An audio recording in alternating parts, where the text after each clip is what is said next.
Hi, everyone. I'm Sprite Loriano, creator of Awakening Giants. I'm so happy to be back here with you again today and with our cast of Awakening Giants. And so our episode today is called The Fork in the Road Moment, How I Claimed My Giant Journey. Janelle Anderson is an award-winning real estate agent in Boise, Idaho, and she is also an international speaker and the founder of The Value Effect. But I do also have to say she's a connoisseur of milk duds.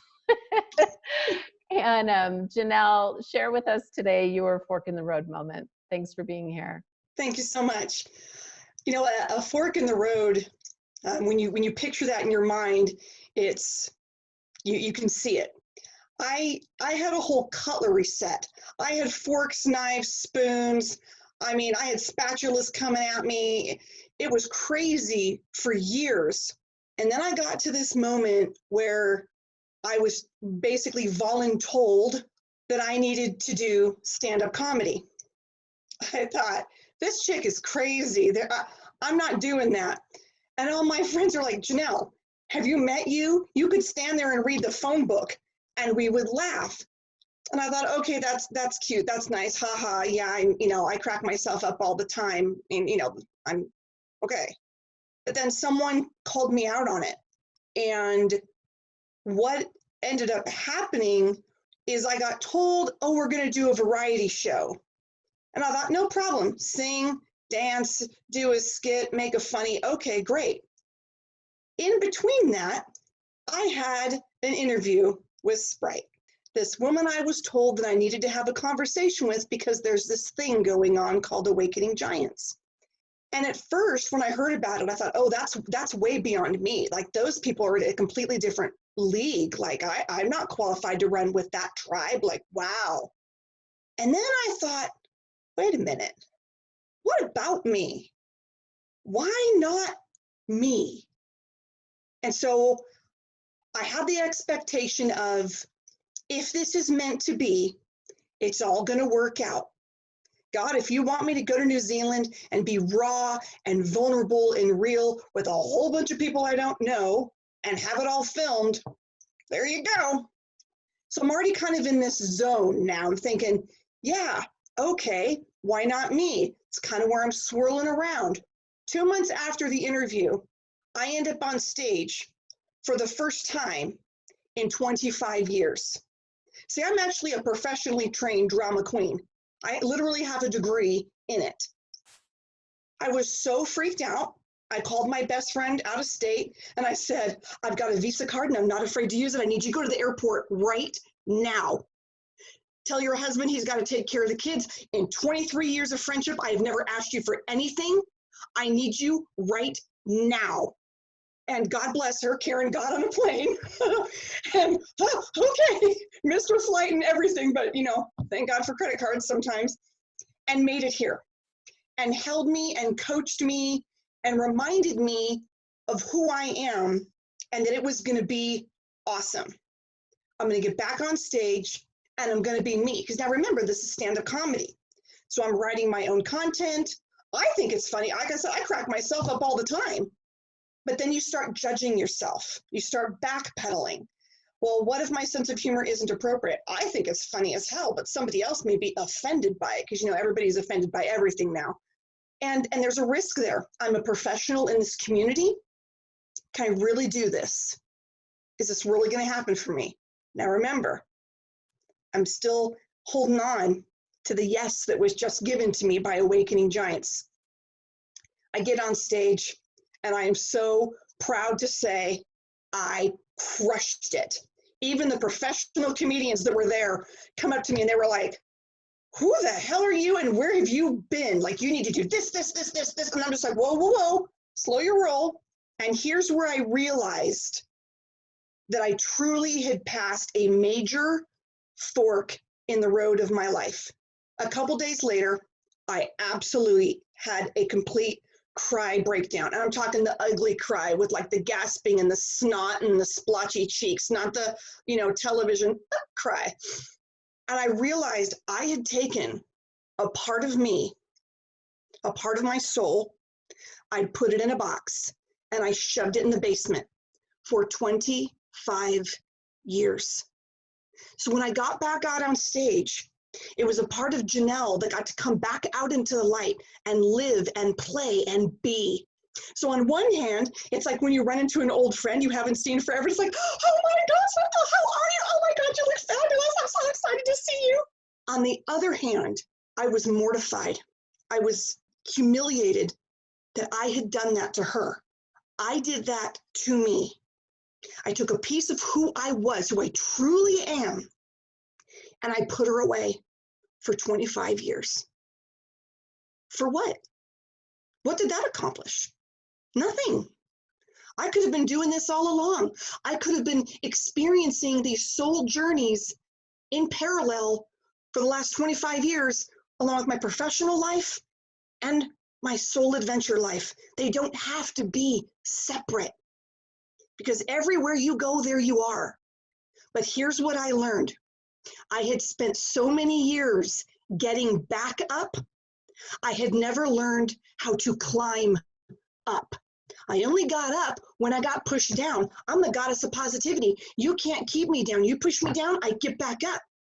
But that was the only way I ever got back up, was after one of these. I got back up and I got pushed down and I got back up. Now I'm at the fork in the road. I get to climb up and I am unstoppable. And that is how I claimed my giant journey. Okay, I'm crying. Woo! Okay, I'm the luckiest girl on the planet, I gotta tell you. Getting to hang out with all of these incredible awakening giants. I know that myself included and everybody listening to this can relate to that. Why me? And it's so important to be able to just say, why not me? Why not now? And this is a time, as we know, of massive transition, massive opportunity for transformation. And your story just re-inspired me to keep climbing, and I think it's so important because humans often learn by through pain, right? We've learned to grow through pain and suffering instead of growing through joy.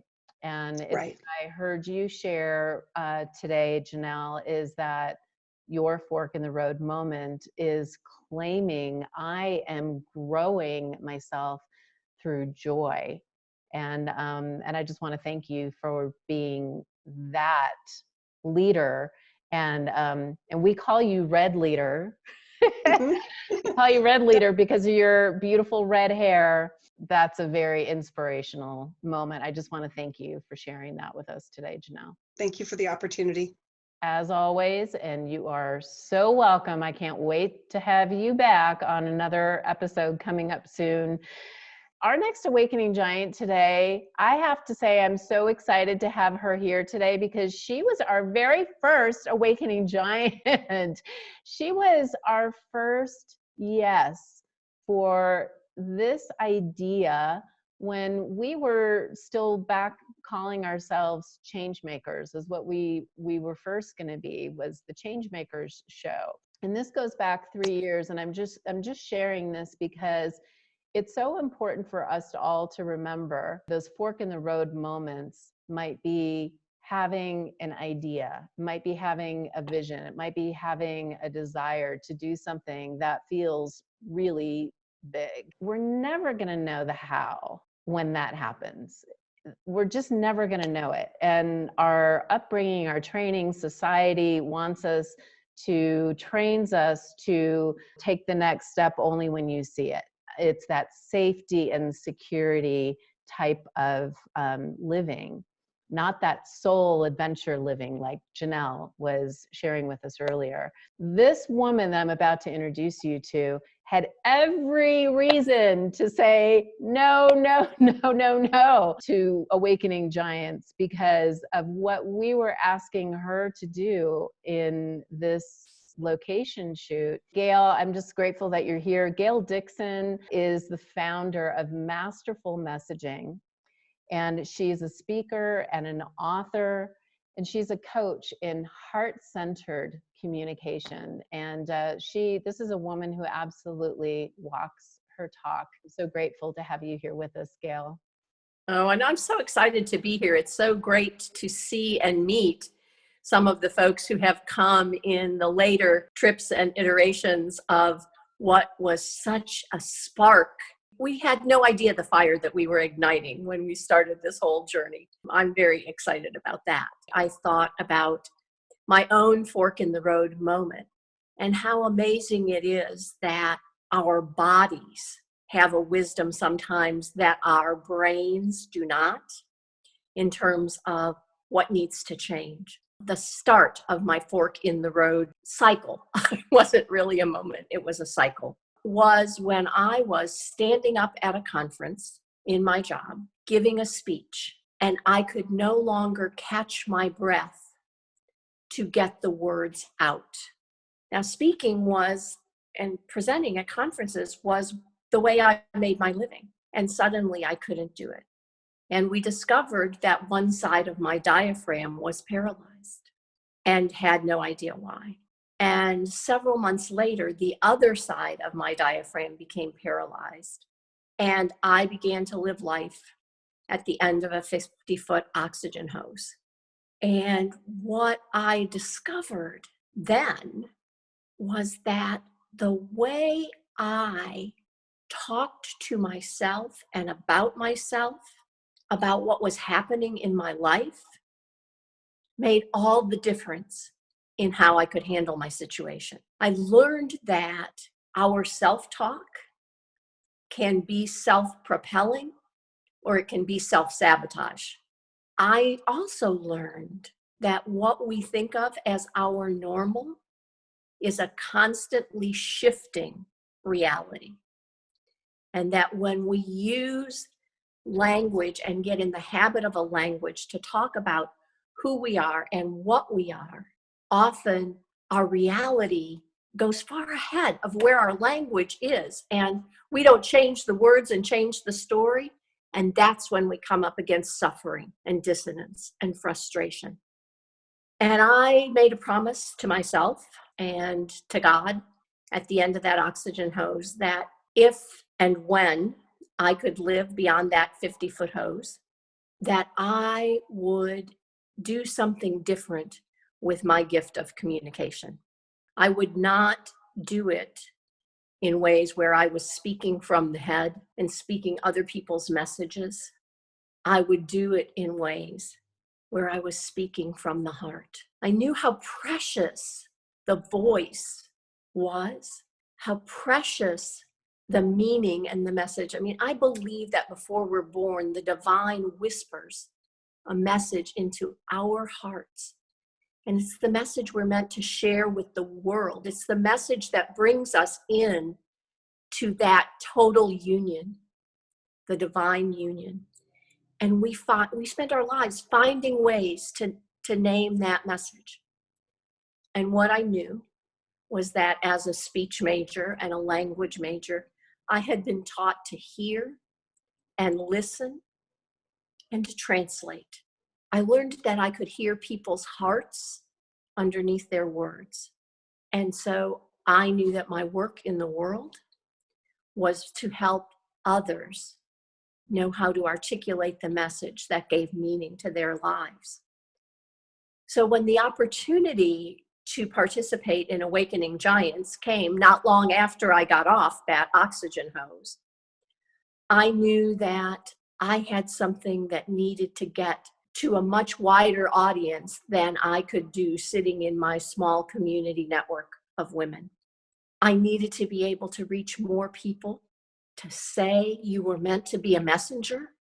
You have to find that message in your heart. And if you need help, I'll listen for you and with you until you have the message that can help you fulfill your mission. And so that's what I've now been doing for my work. I retired from my full-time work and started my business. I'm here because I know there are messengers who have messages to heal the world. Maya Angelou said it best. She said, there's no greater agony than to have within you an untold story. So my job is to make sure that people can tell the stories of their core message that gives meaning to their lives and therefore helps them heal the world. Gail, thank you so much. And one of the things that really hit me as you were speaking so much, and wow, this is like just the day for tears for me. And I'm so grateful for those tears because each of you have been touching me so deeply. When you talk about the habit of talking, and I think that that's such an important point to just bring forward again, because I remember being 23 years old and sitting in a 12-step program and hearing for the first time that I had a choice about my thinking. And it shocked me. Like, I just remember sitting there shocked, saying, I have a choice about how I'm thinking. I have a choice about how I'm speaking to myself. And I have a choice about how my life is showing up, right? And so those habits that we have, like what you said, they can either be self-sabotaging, or we get to recognize by making a new choice that we can be self-propelling, I think what you said. Yes, yes. And absolutely beautiful. Thanks for giving me a chance to share my story in a wider way. It's a privilege to be part of this group. You are so welcome. And we have so many more stories to share with so many more awakening giants. And the truth is that all of you that are listening or watching this right now, we absolutely know that you're watching it because you are an awakening giant as well. We are awakening giants all across the world, like me, like you, like all of our cast of awakening giants. And we're grateful to have you here with us today.